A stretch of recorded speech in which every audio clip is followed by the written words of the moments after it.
Thomas Paine once wrote that these are the times that try men's souls. The summer soldier and the sunshine patriot will, in this crisis, shrink from the service of their country.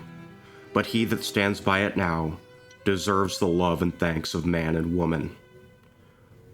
My fellow South Dakotans, we live in an urgent time, a time that Thomas Paine once spoke of, a time when the events of the next 20 years will be shaped in the next few.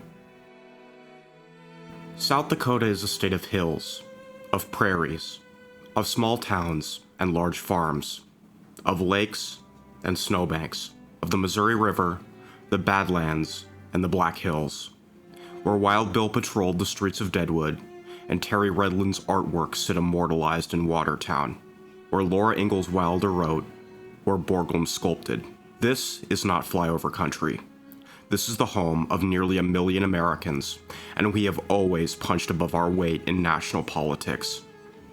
Mount Rushmore is a statement about who we are, a symbol that our state came from nothing, and through the hard work, dedication, and appreciation for beauty displayed by so many South Dakotans over the years, we transformed into something extraordinary.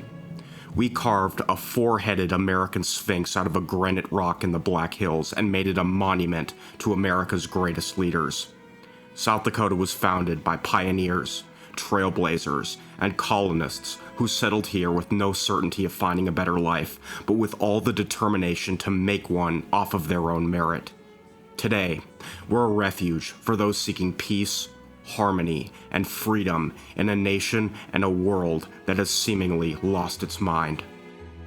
We are fortunate to have largely been sheltered from the agenda of the global elites, hundreds of miles away from crime-ridden leftist epicenters ruled by puppets of Soros and the World Economic Forum, where decadence, degeneracy, and hatred for what America is and always has been abound.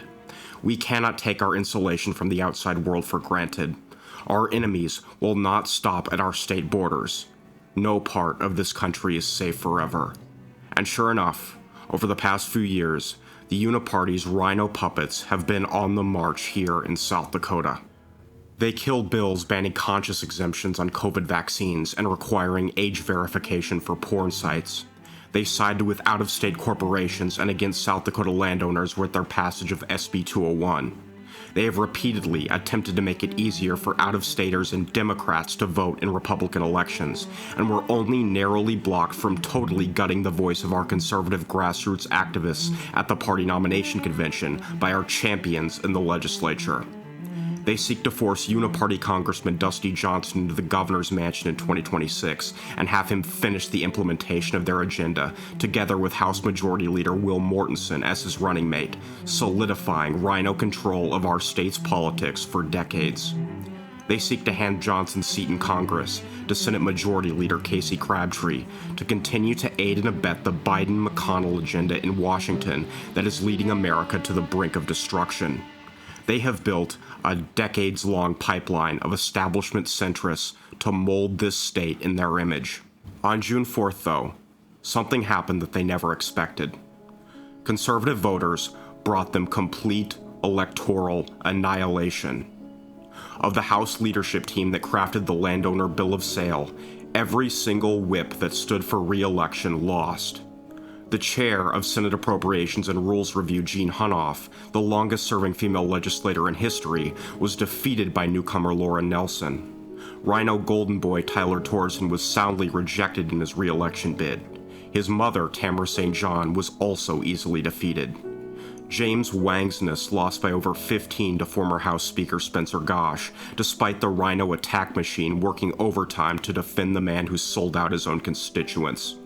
Their nightmares intensified when West River voters sent Senator David Johnson to the killing fields, an incumbent previously thought to be so strong as to be invincible. When trying to move up to the Senate to replace Dean Wink, Whip Kirk Chafee was soundly defeated by businessman John Carley. Former Senate Majority Leader Gary Kamak was beaten by Terry Jorgensen and Kathy Rice. The carpetbagging chair of local government Becky Drury was easily dispatched by Heather Baxter. Nome appointee and Rhino protege Michael Walsh was defeated by over 20 points by Pastor Greg Blanc. Former Dusty Johnson challenger Taffy Howard was elected in a district she was drawn into to specifically prevent her from ever reaching the state legislature again. We have smashed the Rhino pipeline to pieces. Their beloved District 21 Senator Aaron Tobin was ousted by 26-year-old mother of two Michaela Voida. Appropriations Vice Chair Tony Van Huysen blew through $100,000 of corporate donor money to finish in second to first-time candidate John Hughes. Will Mortensen and Casey Crabtree both stand on the precipice of being ousted from leadership should strong conservatives stand up and challenge them as the people have given them the mandate to do. We do not have to be afraid of the establishment. We do not have to be afraid of their money, nor their connections. We do not have to be afraid of their bullying or their lies. We do not have to be afraid of their power because they will not hold it forever. We, the people, have been given the means to save our state from those who have put us in their crosshairs. And we will win, because under God, the people rule. Under God, the people rule.